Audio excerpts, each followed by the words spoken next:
Hello everyone, this is the great Lord and Master, Osiron, the Eternal, for a video that I'm sort of hesitant to make a little bit, because this video is only really going to be just a few little odds and ends that were never covered in other videos. But people might notice that I don't have my long hair anymore. I cut it. So people are going to be saying, oh, you cut your hair and now you're making shitty videos. But now this video is just going to be mainly odds and ends. But first of all, I just want to take the time to acknowledge something. One of my amazing subs made me this.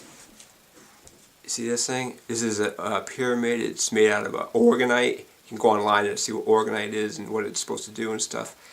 But it's made with metals and crystals and different things. But look at this thing. This is awesome. It's really good, super awesome. This is made by Tara. I'll just use her first name, Tara. And if she wants to put her website in the comments, I'll put it in the description later. But this is awesome. This is a pyramid. This is heavy too. It's pretty good. She also made this too. This is like a little pocket piece, and you can see. You see how it's got the. See that? How awesome that is. And it's the same thing. It's made out of like metals and. Held together by like an epoxy or something like that, some kind of resin hold together, but it's all metal filings and crystals and metal pieces and stuff like that. It's supposed to look at that. See that? Look at the perfect symmetry of that. You know, so I just want to take a moment to highlight that and thank Tara for that amazing gift, because there was a gift. I mean, she just out of the blue, you know. Made that for me, which is really, really awesome. So thank you very much. Much appreciated. I'll cherish that forever. Okay, back to the video. What this is just the board that has yet to be erased, basically. And this is the, true tree and the jewel and some of the other stuff you may recall from the other two videos. As a matter of fact, if you're watching this, you're really going to want to watch at least the last video I made, if not the two previous to that, to really get an idea of what's going on here. And I'll post that in the description too. Okay, up here, I guess I'll start here. This is the constructs. This little the series of numbers here is what happens when you, because this is only half of what the tree of life and the jewel are, and the other videos show that it's actually 4 of them, and these are the hearts of them. Over here you can see you got the 1 and the 6 and the 8 and the 5. You see that here, 1, 6, 8, 5, and these are the numbers in the center pillar. Okay, well, there's an amazing aspect to go along with the numbers. It shows its perfect symmetry again, and this is done by the polarization of the numbers. Okay, so and it works both ways too. If you use just the 4 numbers of the middle pillars, if you use just those, the feminine numbers of this construct, these first 4, all the feminine numbers equal to 4. And then on this side, it's perfect counterbalance. The masculine numbers reduced to 5 for a 4-5. And the opposite is all the masculine numbers in this first group, these first 4, become 3, and all the feminine numbers on this side become 6. And that's just with the first 4 here. But as we know, the transformation process, in its phase of reduction, there's 7 numbers in each group. Okay, and then now if you use that and add up all the feminine numbers on this side, they reduce to 7. And then on this side, all the masculine numbers become a 2 for its counterbalance of 7 and 2.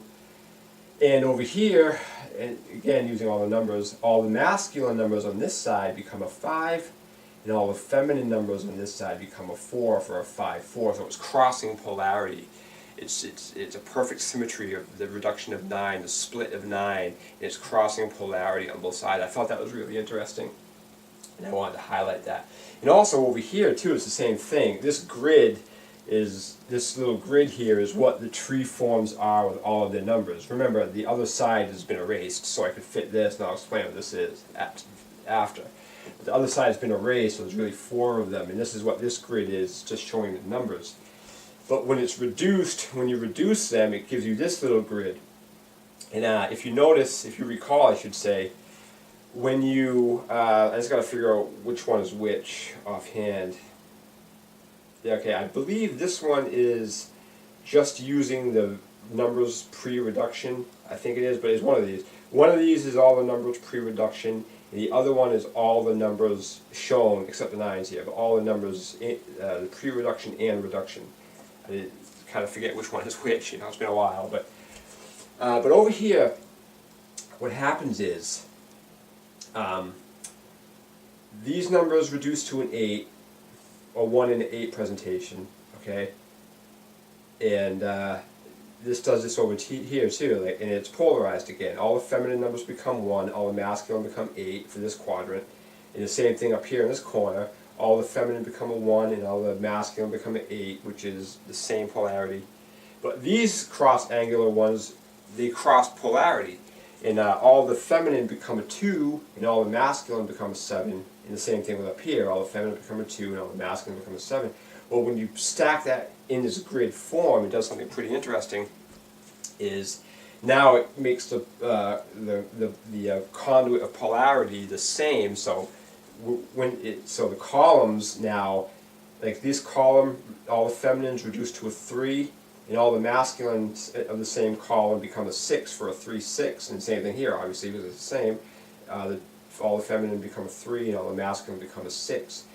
And it's the same thing with the other way, though, so it doesn't really matter what it is. If you use just the pre-reduction or all the numbers, it's the same exact thing. Is the 4 and 5, the columns are now the same polarity, and the 8 and the 4 become a 3, and the 5 and 1 become a 6. And it's reversed on this side. The 5 and 1 become a 6, and the 4 and 8 become a 3. So it's the exact reverse this way and that way. So the symmetry of what is going on is pretty interesting. I just wanted to highlight that. And remember, this video is nothing really new. This is just sort of me, making a video because I haven't made a video in a while. I wanted to highlight that amazing gift from Tara and just go over some of the cool little things that I just never went over. Now, one of them is this, though. You see this? This is the numbers, all the numbers going from 1 to 18 up in its column, with all the feminine on this side and all the masculine on this side. And what's interesting about that is, over here we see what happens when you use just 1 through 9 or 1 through 8. It reveals these numbers. All the feminine becomes 16 and 7. And all the masculine become 20 then 2, and those are the numbers that like that. But when you use all 18 numbers, because remember, the single digit code has 2 phases, 1 through 9, and then it's complete polar opposite of 10 through 18. And they work together. They're 2 halves of the same coin. Okay, so the real single digit code is really 1 through 18. And over here, what happens with all the feminine is, when you add up all these numbers, the total becomes 81. And then when you add up all the masculine ones, the total becomes 90. So we're seeing that again, at 81 and 90. And they all reduce to 9 aspects, showing the completion of that as being truth, that the numbers work like that. And it's showing its perfection again. Now, this next aspect is sort of a no-brainer. This is kind of a no-brainer, but it is pretty interesting. And the reason I have the numbers separated like this, and the reason I have this little line here, this line that zigzags up, is because every number on any point on this to infinity, it doesn't matter what. But if you take this, I'll use a 5 as an example. You take the 5 here, okay? Now if you take the number below it, which is a 4, and the number above it, which is a 6, and it connects by this line, that adds to 10, which is always twice as much as the 5. So the 5, and you add these two up, they become 10, and that's twice as much as that. Same thing here. The 2 here, for instance, now if you add the 3 and the 1, it becomes a 4. That's that. And every one of them does. It doesn't matter what it is. It could be the 8 here, then you add this these two up becomes 17, and that's twice as much as 8. So it's really kind of a no-brainer. It's obvious that does that, but most people really wouldn't think of that. Of course, who thinks of stuff like that? But it's sort of what that does. It's just showing a aspect of symmetry and the beautiful nature of how the numbers just work so beautifully without any alteration. This is what this mainly is about, is the numbers just work beautifully without any alteration. And then if you reduce them, of course, it switches polarity all the time. So over here you have 1, 3, 5, 7, 9, and then it switches to 2, 4, 6, 8, and the same thing out here, 2, 4, 6, 8, and it switches to 1, 3, 5, 7, 9. And it's also giving you that 5, 4 presentation too. So, because when the 9's included, all the feminine numbers become 5, all the masculine are 4. In the reverse, all the masculine are 4 and all the feminine are 5. So there's always this 5, 4, and I'll explain in other videos that 5, 4 or 4, 5 relationship, how it's kind of unique, and it does different things, and it's sort of isolated from the system in a lot of ways, or it has different qualities, and it's also showing. And also the connecting lines, when you go 1 through 18, the zigzag lines total to 17, and that reduces to an 8. So it's showing, again, the perfection of 8. It's showing how 9 is invisible, and that, it's showing how that dynamic of 9 and 0 works like that. It's pretty amazing. And one of the reasons why I even wanted to highlight this, especially the aspect of what's going on with the numbers, is because we see that in the tree of life constructs, and it sort of shows how important the numbers are and how it works with the polarity, and how polarity is so important, because you have the supernal triangle down here, and in this case 0 actually would take on the role of masculine, and that makes sense because everything exerts from 0, and exertion or expansion is a characteristic of the masculine. Okay, and so 0 is actually taking the role of masculine. So then you have the 1, and then you add 2 and 0 is 2, and that's twice as much as 1. So this is taking place here. Now in the center of this, it's dominantly feminine because you got the 5 and the 3 taking 2 roles, and then you got the masculine with 4. And then you add 5 and 3, that becomes 8. That's twice as much as this. So it's showing a dominant aspect of feminine. Now up here, the next one is it's got 2 masculine, which is dominant, and then you got 7 here, and 8 and 6 is 14. That's twice as much as 7. And this is masculine dominant, and this makes perfect sense too, because this is an exertive aspect into this next world here. This is exerting into the physical world. The God force, and it's basically this again, 0 exerting into the physical. And then 9 is acting as the role of the feminine. It's the receptive aspect. So the 9 is receiving God source. The divine aspect is receiving through the root or sacral chakra and coming into the body that way. So the 9 is acting as sort of the vortex aspect, and this is showing here. And it shows that here because now you got these 2 numbers are feminine, and after 8, and of course that's twice as much. It's the same theme. The heart of this is 2 masculine, which is exertive, which is twice as much as here. And then you got the mind, which also has a receptive feminine quality. And you got 2 feminine dominant, which is twice as much as the 2. 3 and 1 is 4. So you've seen that aspect of the congruency of the nature of polarity and what's actually going on with the tree of life structures. Because remember, this is the human analog, and this is sort of the God force here, working here. This is the Shakti aspect working through the Shiva manifestation, and I explained that in other videos. But this is showing up in the beautiful symmetry of the the aspect of the numbers and their polarity. And this is a good point to get into the aspect of 0 again. I've covered this before, but this is very important. And what inspired this next line of thought is I was on Facebook and someone posted a meme that they disagreed with, and it showed the chakra system, and there's a myth out there that basically to express it quickly, it shows how the cerebral spinal fluid comes down the body, and that's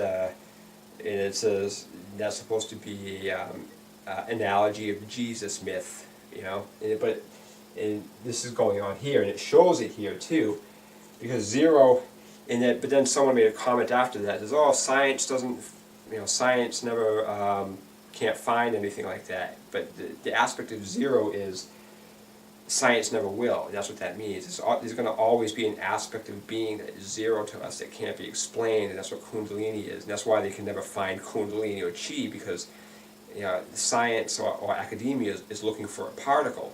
Science doesn't, or academia doesn't acknowledge anything that they can't touch. So if they can't touch it, it doesn't exist to them. And Kundalini is beyond the physical, as I talk about over and over again.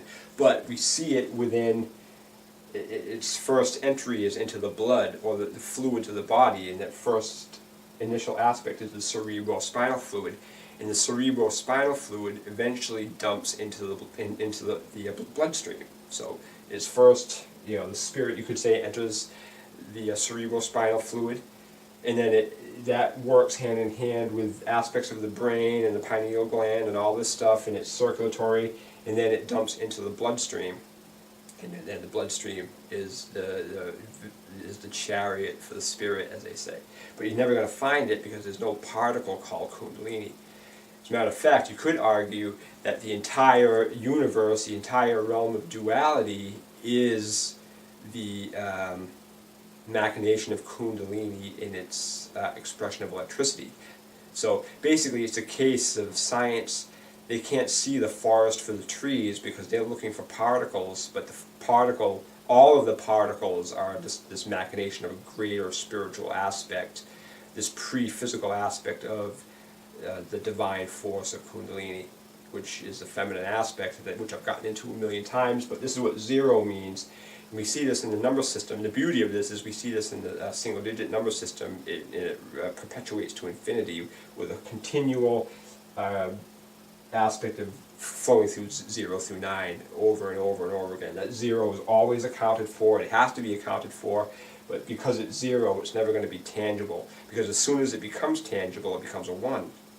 And then it's not 0 anymore, so you can't put your finger on it. That's the nature of Kundalini and 0, and one of the biggest mistakes of academic postulations is they're looking for the particle. They're always looking for those particles because they don't believe in anything that's not tangible, so they're going to be banging their heads against the wall for a long time. But the ancients always knew that there's an aspect of being that's higher than the physical, or like a precursor to that. And that's the nature of 0, and that's what 0 says, and that's what 0 means, that there's always going to be a veil for the human experience. There's always going to be something that we can't know, that we never will know. There's always going to be mystery. There's always going to be that sense of mystery. And that's beautiful, because that's always good to have that. And we're going to have that. Now, over here, what goes on, this is just a little fun thing, sort of interesting. Remember, this is the hearts of all the constructs here. Remember, there's 2 missing, 3, 4, 5, and 6. And when you add this up, it becomes 18. When you multiply it, it becomes 360. But now, this 0, in this next little construct, the 0 doesn't count. So now when you take the root 18, and 18 times 2 is 36, okay? And then what happens is you keep adding the numbers back again. It's sort of like a version of Fibonacci, but not quite Fibonacci, but it's another system-like Fibonacci. So you add 18 to 36, that reveals 54. Now if you add 18, 36, and 54, that gives you 108, and then you keep adding them all, it reveals the next number. So it goes 54, 108, 216, 432, 864, and blah, blah, blah. And then it finally ends with this one, 3, 4, 5, and 6. So 3, 4, 5, 6. And that just happens to be the 9th expression. So you got 1, the 18 is 1, you have 1, 2, 3, 4, 5, 6, 7, 8, and 9. So the 9th manifestation becomes 3, 4, 5, and 6, which is the heart of the 4 trees. Now the interesting part of that is, if you separate the polarity of numbers again and take all the female numbers, all the female numbers reduced to a 3, and all of the masculine numbers reduced to a 6 to give you that 3-6 presentation again. And of course, if you start taking, it's not always going to be 3-6. So if you take numbers off, it changes. It will always be a split of 9, but it's not going to be 3-6. So if you take one off, it'll be like 2-7 or 4-5 or something like that, or 1-8 or whatever it is. But in this configuration, this 9, this group of 9, to get to this, it reveals 3 and 6. Sort of showing the perfection of this in the simplicity of the numbers using sequences. So that, I think, is going to be it. I just wanted to make this video. And again, you know, nothing here is super new, super extravagant, or anything like that. It's sort of like just a video to cover odds and ends. So thank you very much, and